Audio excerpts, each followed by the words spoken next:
So now I'll take up a topic called intuitive perception, which is Aparoksha Jnana.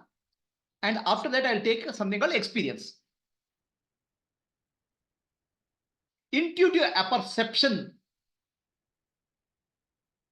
Okay. Intuitive apperception, intuitive perception, is there a difference?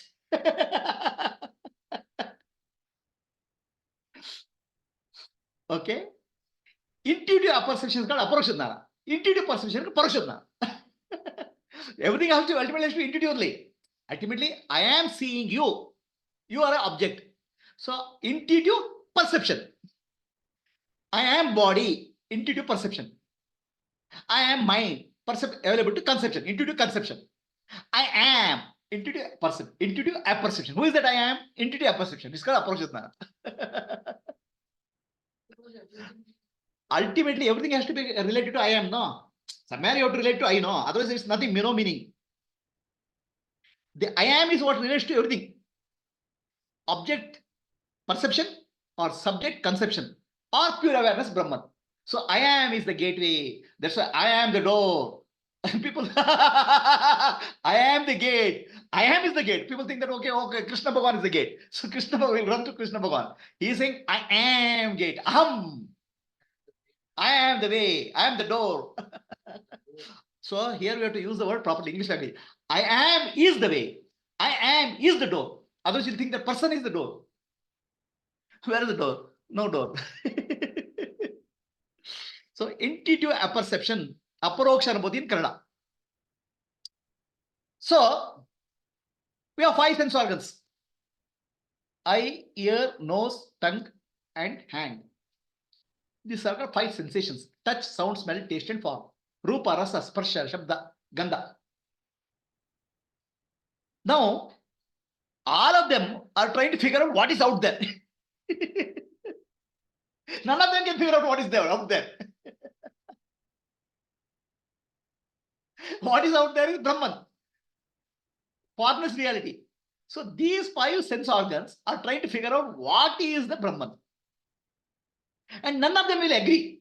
Ear says something. Ear says Brahman is sound. Tongue says no, Brahman is taste. Nose says Brahman is smell. And eye says Brahman is form. None of these 5 guys will agree. And they'll report to the mind. And mind will think of imagine something, and out of these 5 senses, mind will imagine somebody. See, can ears agree with the eyes? Ears says ears are sound. Sound is Brahman, Shabda Brahma. Ears will tell something. Eyes will say, no, Brahman is form, Rupa. Then touch. Each of the sense organs will give 5 different reportings. None of them will tell the same thing. It's like 5 blind fellow will tell 5 elements in 5 different ways. One reality fragment version. 6 blind fellows. Then they will come back to mind. Sir, I saw. Ear says I heard sound. Now tongue says, I tasted it. The mind is very smart, as if it's smart. Oh, it's a fruit, it will say. Mind will give a name to the experience. 6 blind fellows are trying to judge out what is there out there. No scientist, nobody can find out what the hell is out there. What is outside, what is inside, nobody can find out. Because Brahman alone is there. And we start as if living some people are there, something is there.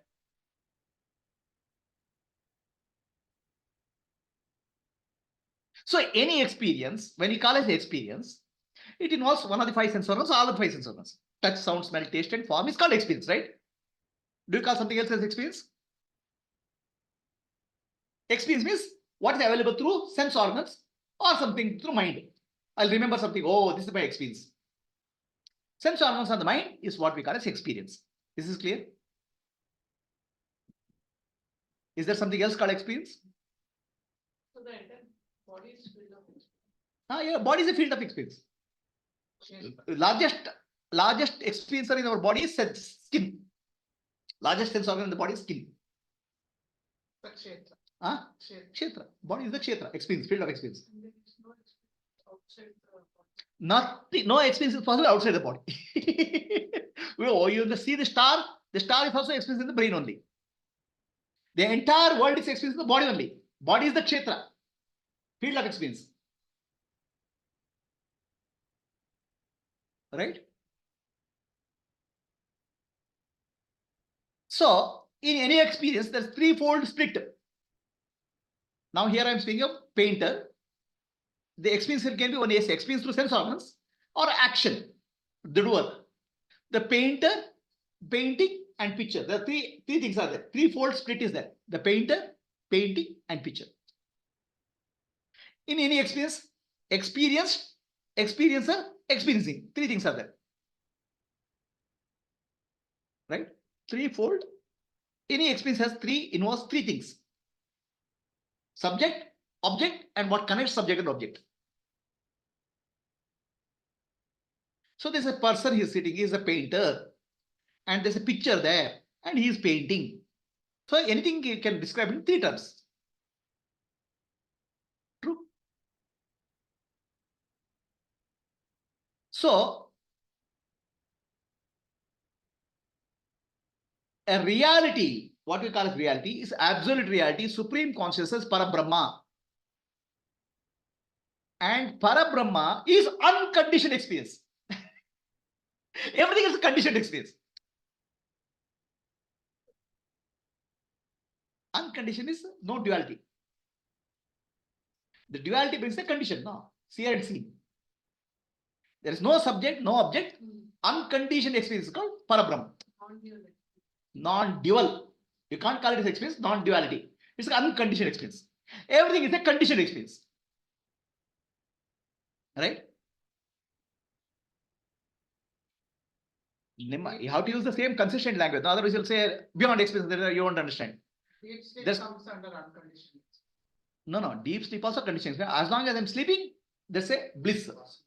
It's a, you are coming, there's a sleep is also limited duration from the waker point of view.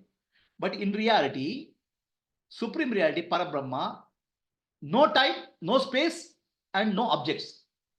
So that we call as an unconditioned experience. Sleep is time limited from the waker point of view. But in sleep itself, you are going through unconditioned experience. That's a different thing. So, Absence is also an experience. What you're saying. In unconditioned experience, absence, presence, nothing matters. In sleep, the absence of object is there. A waker says, I had an unconditioned experience in the sleep. Right? So now, our entire life is driven by we.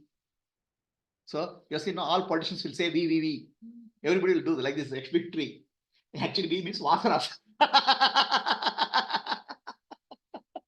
So, you see all the political rallies and all people say we, right? Okay. And once some politician says he like this, means I have horns.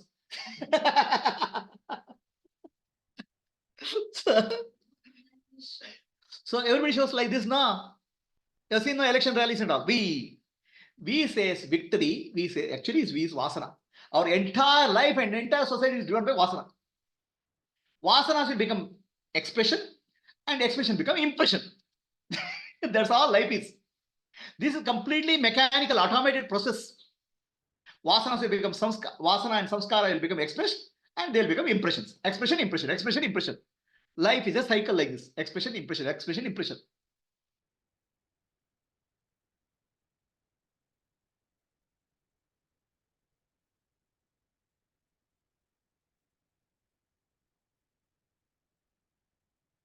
So, vasanas, this is Parabrahma, supreme reality. Supreme reality is non-dual. Here is shown as Om. In fact, reality there is no other. Pure awareness. So that is alone is unconditioned experience. Every experience is conditioned. Time condition, space condition, or object condition. Unconditioned, do you understand? Any experience, the most beautiful experience. There's a ticket, no time, no. You go to a movie, very wonderful movie. After 3 hours, you have to go out of the day. Condition, time condition. Okay. I have to sit in the movie theater, space condition. And no, this movie is better than other movie. Object condition also. Only Parabrahma is unconditioned experience. There's no duality, there's no subject, there's no object. Okay, it doesn't end also, that experience. Right? So now, below this Parabrahma, everything is manifest reality. Conditioned experience. So vasanas are not in the Parabrahma. Vasanas, the entire thing appears in the Saguna Brahma, conditioned reality. So now here I put a difference between Nani and Adnani. So conditioned experience for Adnani starts from a basic root Adnana called I am body. In fact, I am is pointing to Brahman. Instead of that, he looks at like this. He looks at the body and the mind, thinks that I am body, whereas I am is pointing to Parabrahman. Is it clear? I am is the character. I am is the gate. I am is the path. But I am is pointed direct wrongly by the I am is pointed to. You are using it as exit gate instead of entry gate. So I am is the gate. I am is the path. Okay. To mukti, liberation. But you will use it as for entry into samsara. I am is used for entry into samsara. Because you will identify, I am body, I am mind, I am intellect, I am woman, I am husband, I am happy, I am unhappy. I know, I don't know. All those things are coming. Okay. So that is the beginning of conditioned experience. The limit, you are limiting yourself. So now, I am the body, I am the mind, I am the intellect. This is called subject experience. I am the subject. So from I am level itself, it becomes conditioned. I mean, whether you use it for selfishness or logically, but the I am level itself. Yeah, because I am also appears in the waking state. It's a pointer. So it's conditioned. It's a pointer. No, right? Because you kept Nani also in the conditioned. Yeah, because Nani as a Jivan Mukta, he lives with that I am Brahman.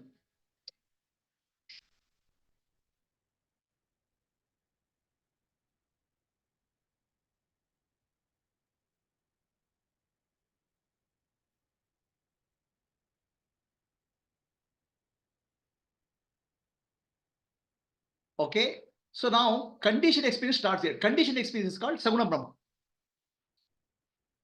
Unconditioned experience is called Nirguna Brahma, Parabrahma. Now, in the conditioned experience, subject and object is there. Subject experience, object experience. Subject is I am the body is a subject experience. I am the mind is a subject experience. I am the intellect is a subject experience. Right? I am the body makes you doer, karta. I am the mind makes you bhokta. I am the intellect makes you gnata. Karta, bhokta, gnata is subject experience. I am the doer, knower, enjoyer. Right? So now, body becomes a perceiver of objects. Perceiver means you can perceive through sense organs, touch, sound, smell, taste. And it becomes object experience. When you perceive object, it can be touch, sound, smell, taste is a perceived object. So subject experience and object experience. Then there's an action between the object and subject. Action between object and subject is perception. Right? So mind is the feeler. Okay. Object experience is emotions. Emotions come out. Anger, fear, all those things. And intellect is a thinker. Intellect takes the role of a thinker. And object is thoughts. So there's a subject experience, action experience also. Action is also experience. And object experience. So these are all in the domain of conditioned experience. Correct? Now the beauty is our mind will start thinking, I'm going through conditioned experience. I want to go to unconditioned experience. In reality, unconditioned experience is having now. You are not able to recognize it. So we think that Parabrahma is separate. Parabrahma is there, all the experiences. No, yoga. I want to get to Parabrahma. I want to go there. So that means you are actually conditioned experience. You are going to another conditioned experience called Samadhi. In the non-dual state, how can there be experience? Because experience. Which is non-dual state? And, which is non-dual? No. See, in the same language is told. I can leave it blank also. In the same language of what is to tell you, give a contrast between other experiences, I'm giving this thing. There's no time limitation, there's no space limitation, there's no object limitation. That's what I'm trying to tell you. There is no subject object. That's why it's called unconditioned. The mean, conditioned if- no conditions apply. Unconditioned experience doesn't. That's what it- to give a contrast here, I have to use the same language. Unconditioned and non. Okay. So language uses experience. I'm saying because I want enlightenment experience now. So enlightenment experience is unconditional experience. What is unconditional? We'll find out. Because always we are seeking for experience. Enlightenment experience I want. Liberation experience I want. So we are always speaking language of experience. That's why I'm speaking language of experience for you.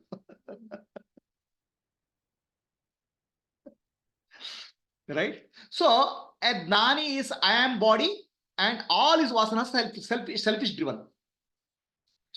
Adnani. A gnani, he has a very clarity that I am Brahman. Aham Brahmasmi. Okay. And his vasanas are loka kalyana. Why his body is there? Body becomes active, is loka kalyana. Both bodies are activated by vasanas only. Gnani is active, body gets activated by loka kalyana vasana, whereas Adnan is body activated by selfish vasana. That's all is the difference. The driving force is vasana. That's why you remember this. We. We drives your life. Vasana will drive your life. Gnani's body is driven by loka kalyana vasana. Adnan is driven by selfish vasana. Parabrahma is free from all vasanas. Right? So below this, everything is a body and mind and intellect. All these are instruments. And this is the person called, this is the actually called I. When you point out this I, who is the I? Nobody is there. Is pure awareness, Brahman, a non-dual. But I is a pointer to the non-dual. I am is a pointer to non-dual.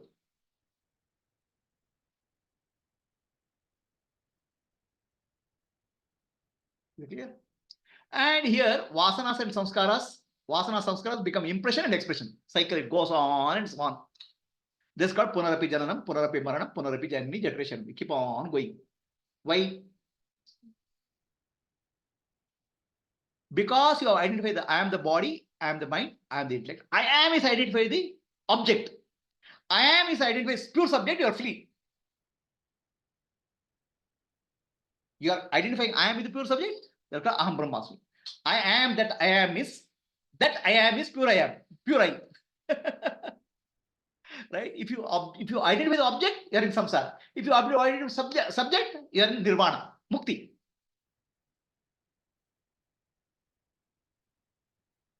All that is what are you identifying? So you have to be clear. That's all.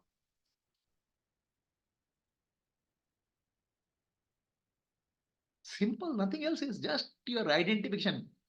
I gets dented is called identification.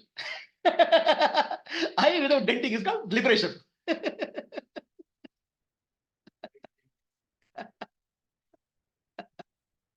I write it down somewhere. I will forget it.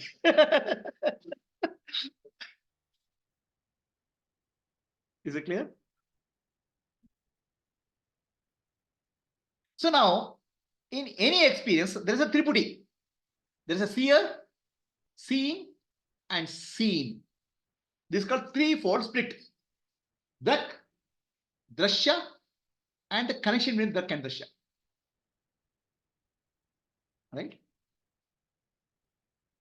So this triputi or threefold division, is it real? Is threefold division real?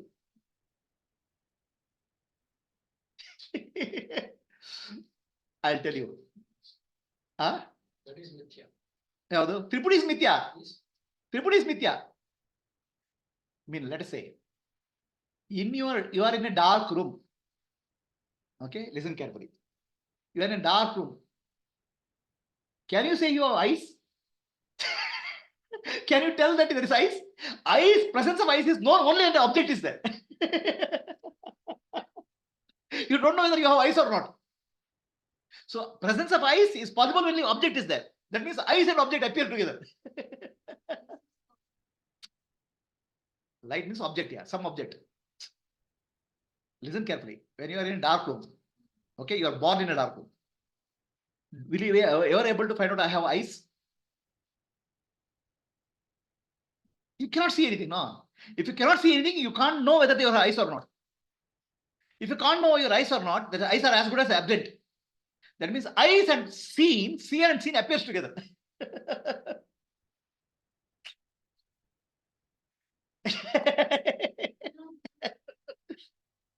See, we'll never be able to separate out the eyes from the object seen.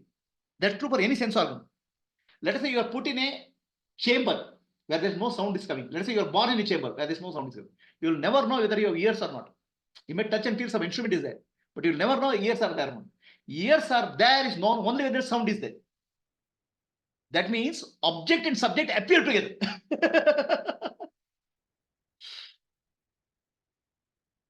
Are you understand? Are you getting what I'm saying?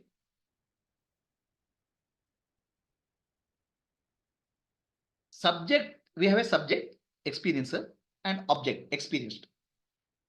If there's no experienced, subject will never know there is a subject. Experience depends on subject and object. So let me go to next step, right?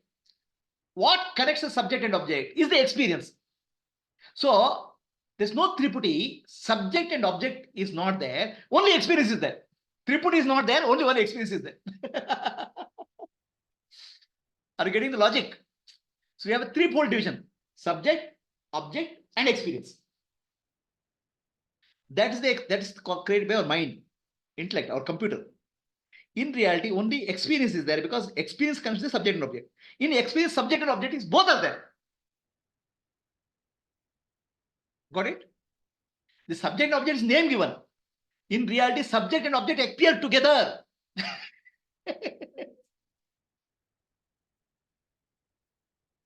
I'm saying, give an example. No, let us say somebody is born in a dark chamber. Will he ever know there is something called eyes? I'm saying, can you have knowledge that there is a subject called I am seer? Is it possible for him? Seer is the subject. For seer to appear, some light has to appear, object has to appear. Then there is an experience called seeing. Then only he knows there is a subject and object. The seeing is the experience which connects the subject and object. In seeing, subject and object both are included. Seeing appears, then only the subject and object is there. So threefold division is false. Only one this experience is there. Is it clear to you? Seeing come and then the object come later. Everything is simultaneous. You have to listen to me, what I'm trying to say very clearly. What I'm trying to point out. We think that there's subject independent of object. Okay? Subject, we have an illusion that subject is independent of object. What I'm trying to point is subject and object appear together. I'm trying to point out. Why? Objects are appearing together. One of them becomes subject. Don't bring that, no. You call, let us start with the common man's language. I am the subject and there's an object. I am the seer and there is a scene. So there's a common man's language, there's a triputi. If you go to Vedanta, there's no there. Nobody is there. We are not going straight there. I'm saying in the Vyavahara level, there is subject, there is an object. Subject and object are connected through seeing, touching, feeling, tasting, sensations. Correct now? So actually there's no subject object, only sensation is there. Because if there's no sensation, there's no subject object, you can't even know. Right? So there's an illusion of there is three. In reality, there's only one which is experiencing. Correct? There should be a knowing of the sensation. Don't jump to conclusion. No, I'm telling you, go step by step. Right now, I'm trying to prove you there's nothing called independently, there's called subject and object. Subject and object together appear in experiencing. Both present positive experience and negative experience. Whatever is that. Subject and object appear together. Okay. So is there this called duality or non-duality? Non-duality is such a big concept. We have an illusion of the independent subject and in the object is there. Okay. What you don't understand is the subject and object are both are connected to experience. So there's no threefold subject, object, and experience. It's only experience is there all the time. Guruji, Correct? you also give the example of the tree falling in a forest when there is no perceiver. Yes. So I gave today another example. You are born in a dark room. Will you ever know there is some ice, something called ice? Because to know that there is ice, you need a object there. You are born in a sealed chamber where sound is not possible. You will never know if you have ears or not. Because experience of sound is required. Sound connects to both subject and object. So subject, object, and this thing is not only experience is possible. Is that clear? So then another example. A big tree falls in a forest. Okay, big tree falls in the forest and there's nobody to observe. Did the tree fall?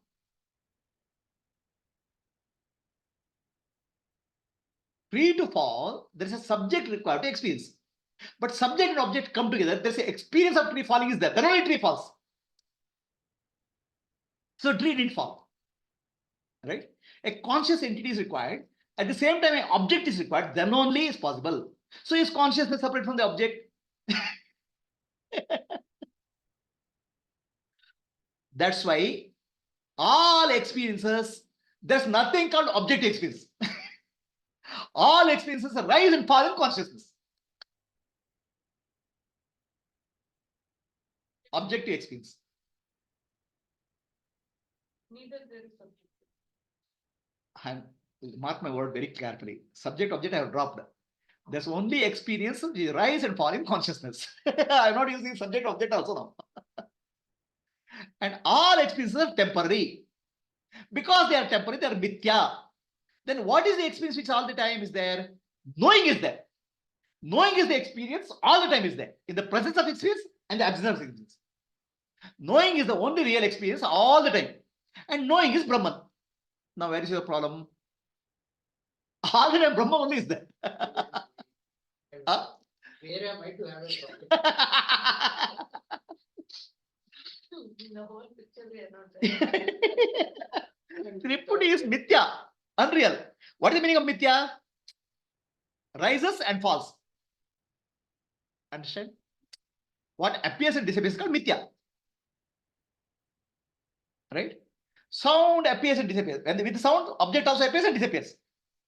Seeing object appears and disappears. Touching object appears and disappears. Subject and object appear together. Otherwise, there's no experience possible. So experience alone is there. And every experience is time limited. Right? What is time limited is not real. Appears and disappears. So how many experiences are there in life? I told you, experience means touch, sound, smell, taste, and form. No experience is permanent. Early experiences appear and disappear. But what is there? Sound appears, I know. Sound disappears, I know. Touch appears, I know. Taste appears, I know. Touch disappears, I know. Knowing is the only conscious experience all the time. Does knowing depend on the knower object? Touch, sound, tell, smell, and taste depends on the object. Does knowing depend on the object? Knowing is there in the presence of the object and in the presence of absence of the object. It's an anvaya vyatireka. Everything else is only possible in the presence, not possible in the absence. Seeing is possible in the presence of object. Hearing is possible in the presence of sound. But knowing is possible in the absence of anything and presence of everything. Presence and absence, only knowing is there. The knowing is the only real experience. Everything else is false experience. I want spiritual experience. I want spiritual experience. What is spiritual experience? I want to see loud sound, light sound on music. That's a conditioned experience. Appears and disappears. Mithya. No, I want to see God in front of me. Conditioned experience. Mithya. Knowing principle, I am. Always there. God is present in front of me. Absent in front of me. Light is there. Light is not there. I am. Knowing principle, awareness, Atma Jyoti, always is there. There's only reality is Atma Jyoti. Illumination. You think I have given name just like that, Atma Jyoti Satsang, Light of Self Foundation? There's the only principle you have to know in life for spirituality. So knowing principle, illumination principle always is there. Presence of object, object. But sense organs, you'll never know subject and object unless object comes in picture. They are conditioned experiences. What is conditioned? Object is required for you to experience something. awareness. No object is required. It's self-limiting. Antarjyotihi, Bahirjyotihi, Pratyak Jyotihi, Paratpara, Jyotireva Jyotihi, Swayam Jyotihi, Atma Jyotihi, Shivasmyam. Bahirjyotihi means it illuminates the outer world. The moment it eliminates the subject and object together. Outer world is object, earth, the whole universe. So subject and object, sense organs, touch, sound and smell, taste, connect subject and object. So you eliminate all the experience in the outer object. Experience rise and fall, but awareness doesn't go. That's called Bahirjyoti. Antarjyoti means thoughts and feelings and emotions rise and fall in the mind. Eliminates. Okay. So thoughts will rise. Where is subject and object here? Thoughts, feelings, and emotions. Thoughts, of course, will come when the outer object is there.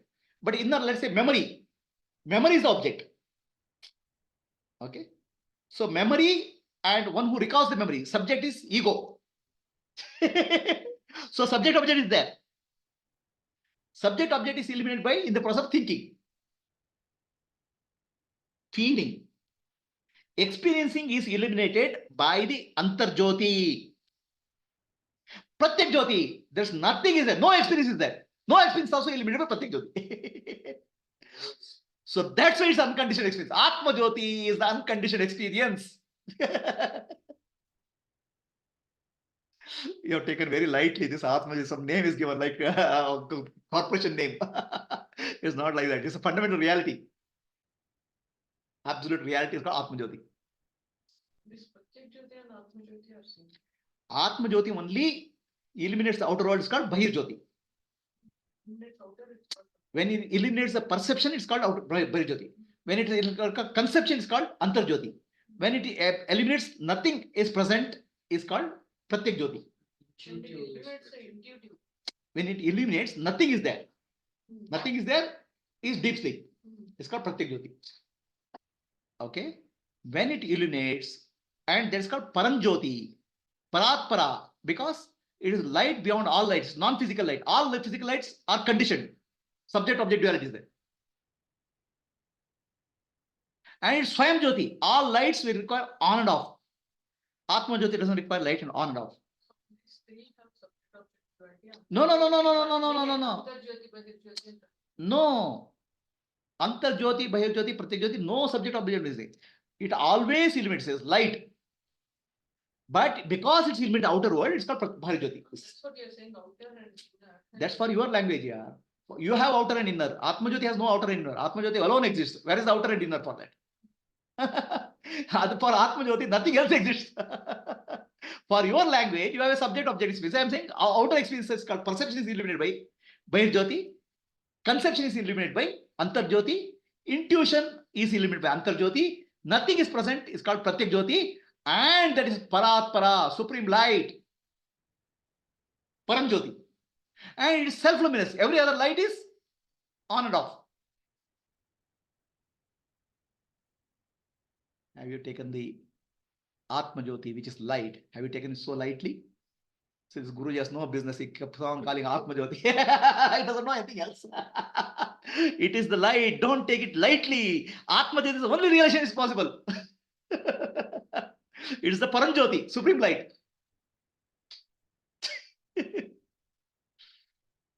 Light of self, foundation, you think is an organization, like a corporate. Light of the self is the foundation of life here, what it means.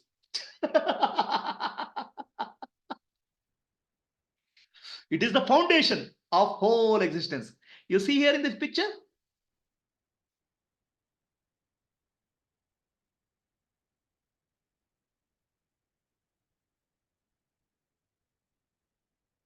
So this light is Atma Jyoti. It is the foundation of all manifest reality.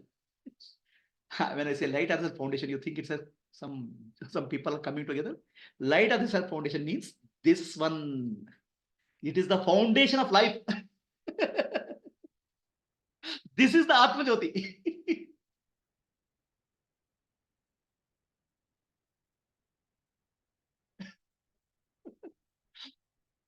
Source of Yatma. Source of everything. Substratum. Is this clear? So now we'll go to one step further.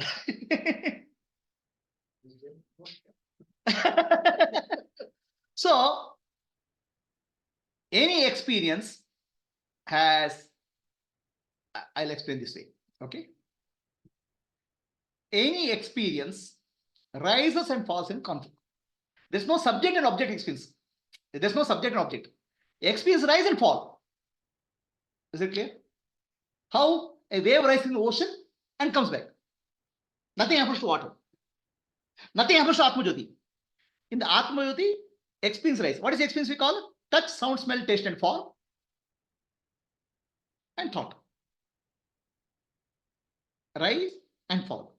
The subject and object is not there in any experience. Subject and object appear together. That's why I keep on telling you, when in morning you wake up, the body and the world appear together. You think that I woke up in Bangalore. Bangalore and body appear together.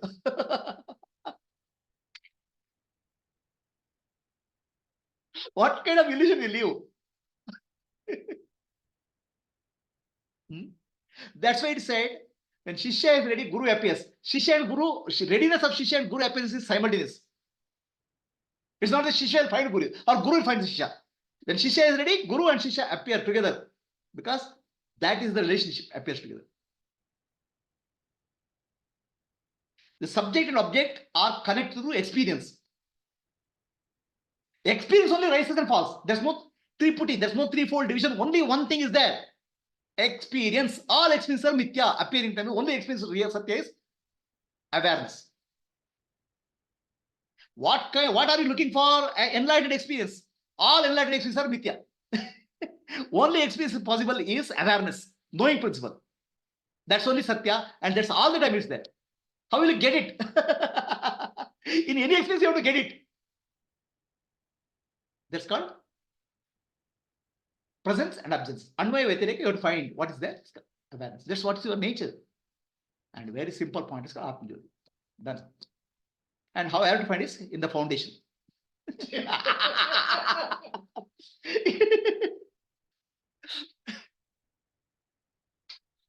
Right? So, okay. Any experience, let us take the experience of a child. Child has no naming process, no memory. The experience of child is simple, pure. So child has a sound coming, sound going. Sound rises and falls in the consciousness of child. Touch rises and falls. He doesn't know who I and the other. The subject object doesn't come. Subject object comes only with the naming. No naming, no subject object. Suppose I do some surgery and remove your memory from your, then no subject object, only experience rise and fall. Right? So child's experience is nameless experience. All our other experience also nameless. When you see an object, experience rises. In that experience, subject and object is one. No duality. It's oneness experience. All experiences are oneness experience. I want a oneness experience. What is oneness experience you want? There's no oneness experience. All experiences are oneness only. All experiences are when subject and object become one.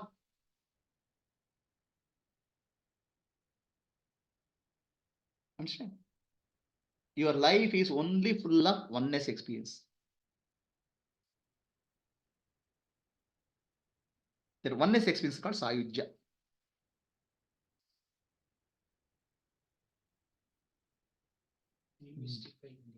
That is called oneness experience called yoga. Moment to moment, your life is yoga only. Yoga means union. When subject and object become one, that is called yoga. Is there any experience in life which is where there is no yoga?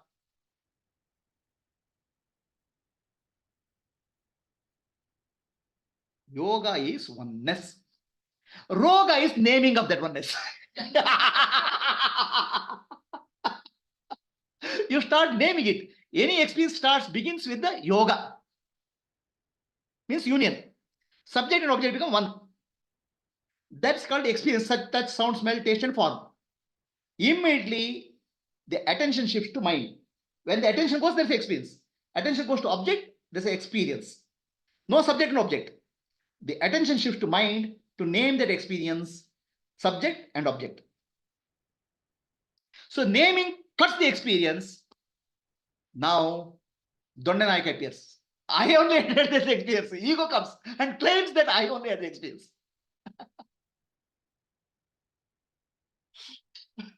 Who is this ego? It is going to memory. And memory is pulling out all the records. This person has seen this, this person is suffering. Okay, now a joyful experience is coming. So it's adding one more story. The ego is building a story. The storyteller is coming. And storyteller was not there when the experience is happening.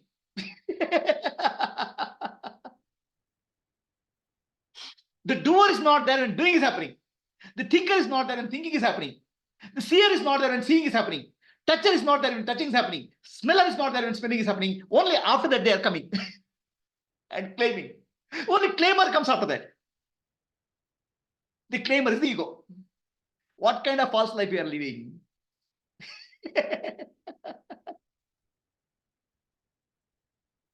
Are you getting what I'm saying? Yes. Are you understanding what I'm saying? See, there's experiencing of a, let's say I see this fruit. The seeing is there. In seeing fruit and eyes are one. Right? Now immediately attention shifts from seeing. It shifts to mind. Oh, this is a fruit. And I am seeing. Who is this I am? This is Prabhuji. So 61-year-old. All the data comes from memory. Okay. Now I saw this fruit. This I is nothing but a memory data bank. And this data bank was not there in seeing. Ego was not in seeing. That comes and claims and adds one more experience.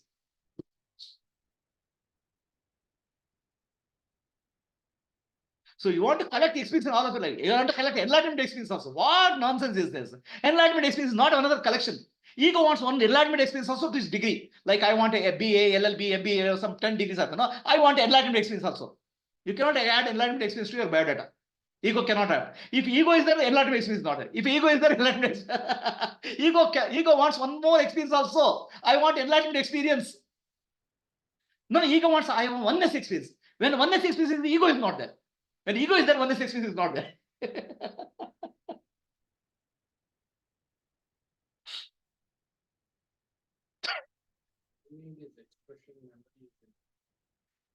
Memory is the impression. Naming is the expression. The moment naming happens, your experience gets cut into three. Earlier, your experience only is there. Experience becomes three. Seeing, seer, and seeing. It becomes Tripudi. But Tripudi is not a reality. Tripudi is afterthought. Afterwards it has happened. So all our experiences are yoga only. So in Panchanga, you have heard Panchanga?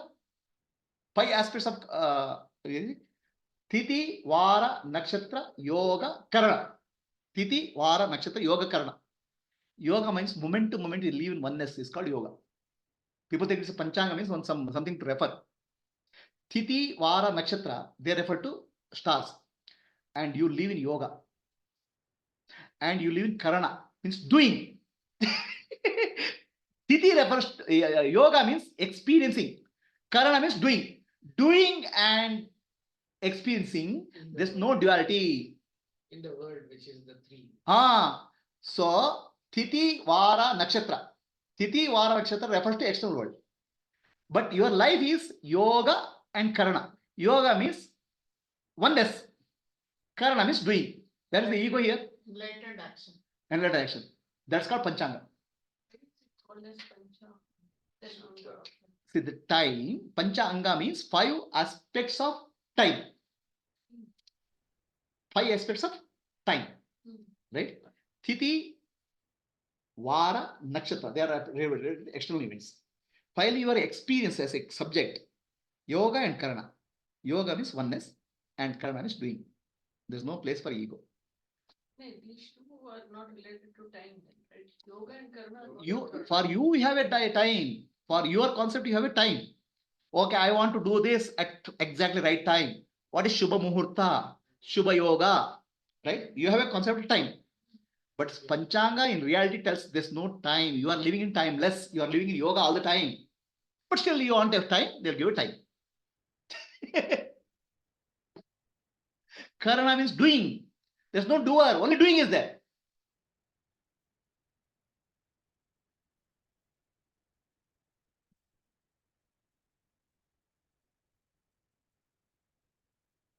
So Panchanga, for enlightened being, yoga and karana is life. That's why our Dasa said, Pranadasa, Indina dinave Shubha dinavu, Indina nakshatra Shubha nakshatra, Indina vara Shubha vara. Now is called yoga. And do karana. So there is chanting God's name, ultimately understanding my own reality. Yoga and karana is now. But now you have a sense of time. Then you will tell, okay, this is the right muhurta, this is the right time. See how evolved their civilization is.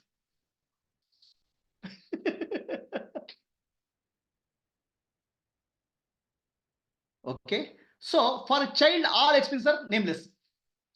For an adult, all experiences are before the experience happens, the naming is done. Experience cut. You don't live in reality at all. You'll reveal only Triputi. For Gnani, all experiences are nameless.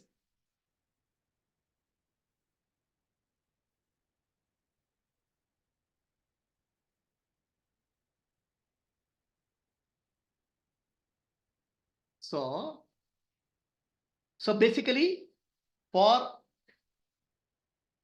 a child, only nameless experience is there. There's no naming. There's no Triputi. Are we clear? For a Gnani, there's no Triputi. There's only experience. There's no experiencer, there's no doer, there's no thinker, there's no knower. The knower, thinker, doer, enjoyer, karta, bhokta, gnata is naming, but there's nobody. Like ocean, wave is rising and falling. Who is there to do somebody? It's just rising and falling. Only I there. No, I is there everywhere. I am and I. No, I'm saying that I is illuminating all the people. Gnani, Adnani, and the child. Oh. Right? So pure awareness, Brahman, Atma Jyoti, is illuminating all Adnani, Dnani, and child. So, but problem happens in a Adnani. What's happening here? The I am sense is there. Okay? I am is really pointing to I. But our supercomputer called brain is mixing up the I am with the perception and conception knowledge. Our intellect is mixing up. Okay? Otherwise, nothing is happening. There is no subject and object duality at all. That duality is created by computer because it's limitation. It can do only 1%, one step at a time. That's why I said the Antakarana, what is called Manas, Buddhi, Ahankar, Chitta, they operate one step at a time. It's a single processing, it's single tasking. That single tasking is creating confusion of time.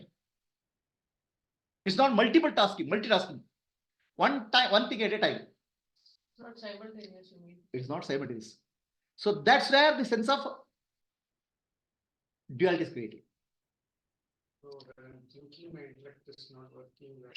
When my intellect is working, I'm no more. See, when you are experiencing sound, okay, attention is experiencing. Attention shifts to experience, memory, experiencing stops. Memory comes into picture. So now memory comes into picture, intellect, next it becomes intellect, decision maker. So only one guy is there. I gave the example of hotel Mani, no? Hotel guy, server. So same guy is playing multiple roles. Each role he will forget his other role.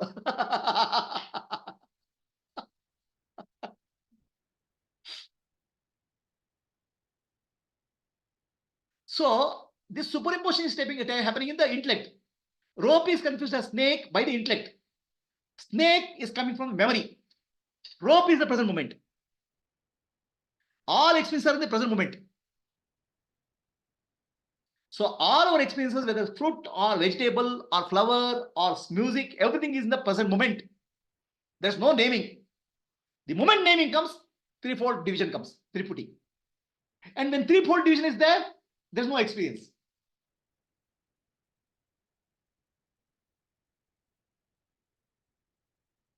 So experience is mithya and threefold division is mithya.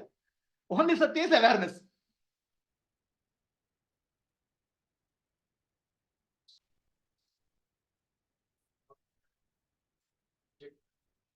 Deputy itself is not there. There's only real experience all the time. Yoga is only there all the time. Okay? For a child, there's no doer, there's no enjoyer, there's no knower, there's no thinker. For a Gnani, there's no doer, there's no thinker, no enjoyer, because all experience is the present moment. For Adnani, there's a doer, thinker, enjoyer, sufferer. Everything is there. And none of them are real.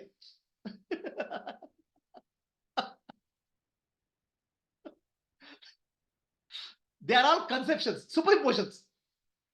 Adhyasa.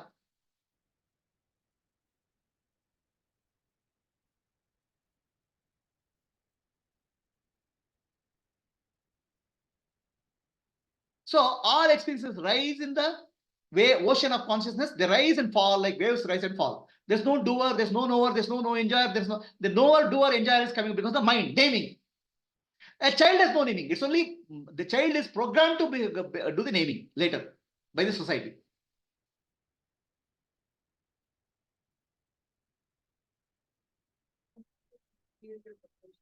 Subject is created by child. First, mother comes, Chinna, Putta. He will create a child. Is a child name is given. We can't tolerate the nameless child.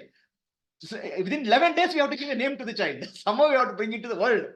He is in Parabrahma Loka. Child is in supreme reality, pure awareness. You can't tolerate that. You have to bring it to the give a name to the child.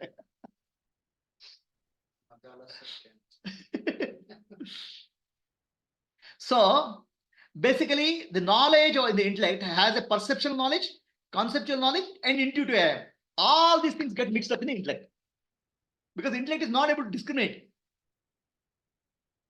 And what is the solution? A proper discrimination. How do you learn the proper discrimination? Vedanta, Shravana, Manana, just understand things, then intellect will organize things properly. That's all. Nothing else is possible. Huh? I am body, mind, intellect. Because of this ignorance, mix up. You feel I am the body, I am the mind, intellect. I seek eternal life. Deep inside you feel, I am feels that, oh, I am eternal. Who is the I am? Brahman only. Ishvara only. Who is seeking liberation?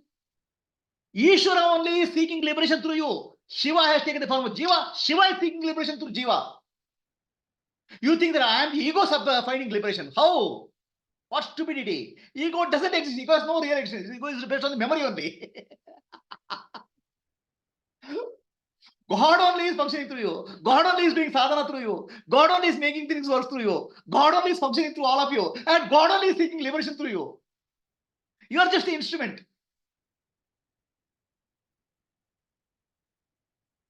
Deep inside, Vedanta. That statement is very good. Saying is Vedanta is nothing but organization of Veda within. Vedanta. Right? But ultimately, the confusion is happening in the intellect. So clearly understand what is what. You are free. Mix up is separate out. And one who is able to separate and mix out very clearly is called Paramahamsa. One who gets mixed up is called Hamsa, Jiva.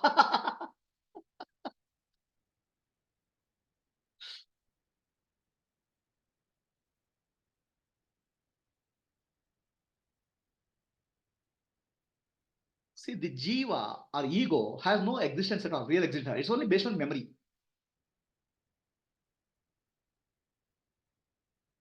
See, a storybook is there. Some storybook. Okay, this is a storybook. This storybook has a big story. It's not alive. It's just a recording. Okay. Ego is nothing but a story. Past story and future story. When Chidavasa or conscious entity identifies that, it thinks I am the story. The story has no meaning, no value. And who is the Chidavasa? It's nothing but Shiva only taking the form of Jiva. Shiva only has appeared as Jiva. So who is seeking liberation? Oh, I am a person is seeking liberation. Person is just an instrument, a dabba, a tool. Who is seeking liberation? It is the Jiva. It's Shiva in the form of Jiva seeking liberation. That's why Sri Shankara says, Jivo Brahmaiva naparaha. No, I am ego. How can I think of liberation? How can ego think of liberation? Ego is not there. Ego is just a memory record. In the present moment, Jiva is Shiva. The moment you bring memory, you become ego. Jiva Shiva Shiva.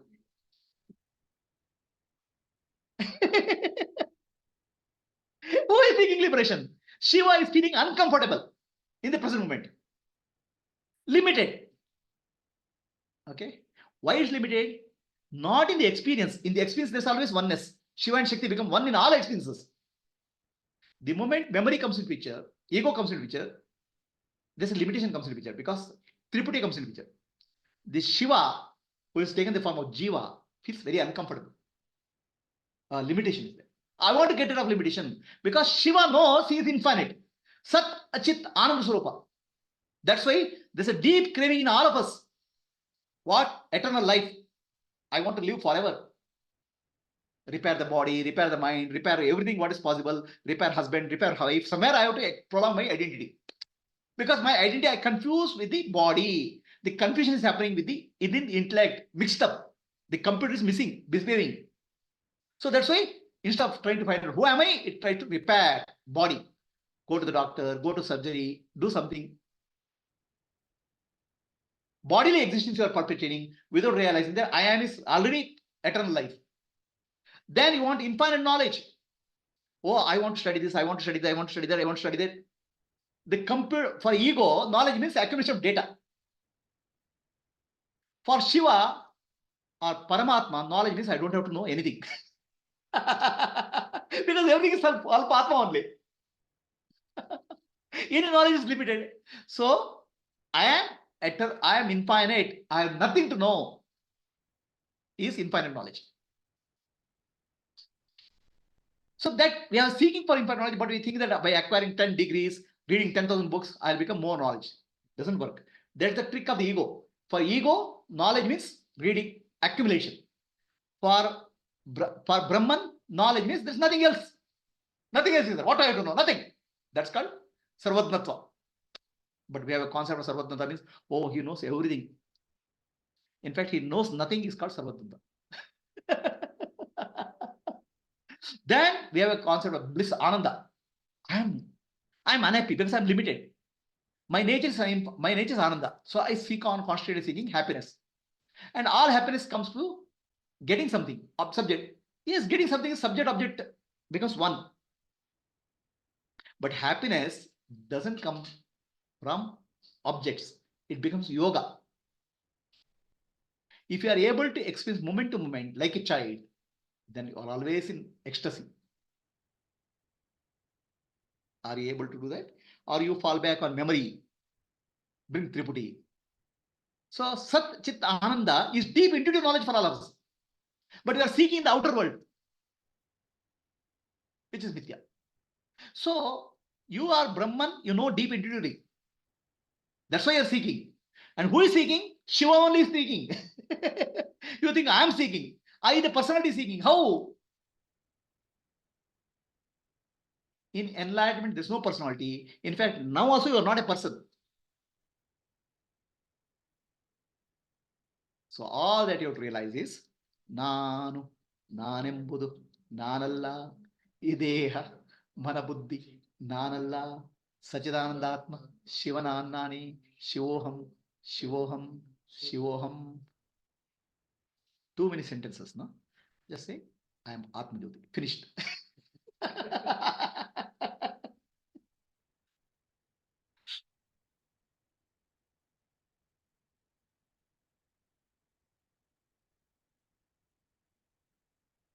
So, Jnana Yoga means everything is getting mixed up. Conceptual, perceptual, and intuitive knowledge is getting mixed up. So, if you separate out clearly what is intuitive knowledge and what is source of intuitive knowledge, you are done. So, I want samadhi. That's again another craving of the ego. I want to accumulate experience, not samadhi. What does this Atma Jyoti want? Nothing. What samadhi?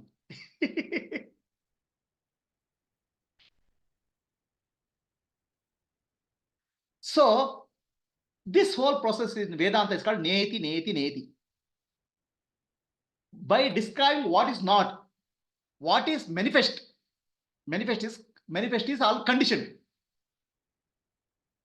Time, space, and object is a condition. Brahman is unconditioned. Neti, neti, unconditioned. That doesn't mean the Brahman doesn't exist. Brahman exists, is the only existence possible. Pure existence. So that's where I call it witnessing. If I'm able to see what's there, is neither hot nor cold. Happiness nor happiness or unhappiness. Neither dark nor light. It's neither life or nor death. The Upanishad says, neti, neti. That's called sakshi, the witnessing. You have to use a negative language. No, you are saying Satchidananda Swarupa Brahman, you are saying is not a positive language? No. Satchidananda is also neti, neti. Sat means you are denying Brahman is non-existing. Asat you are denying. Chit means you are denying Achit. Brahman is non-conscious. Ananda means you are denying Brahman is limited. So it's a negative language, Satchidananda. So Advaita is a negative language. No Dvaita. It doesn't say oneness. Oneness is possible only in the material, manifest world. Oneness is called yoga. Moment to moment you have to live in yoga. Actually, moment to moment you are in yoga. But very often you go to roga, memory.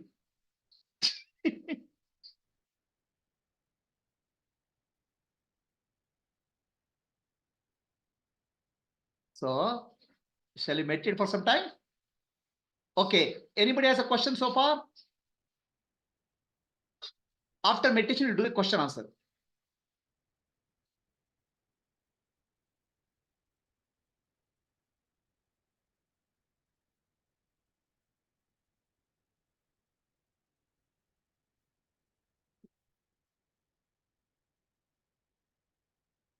Sit silently.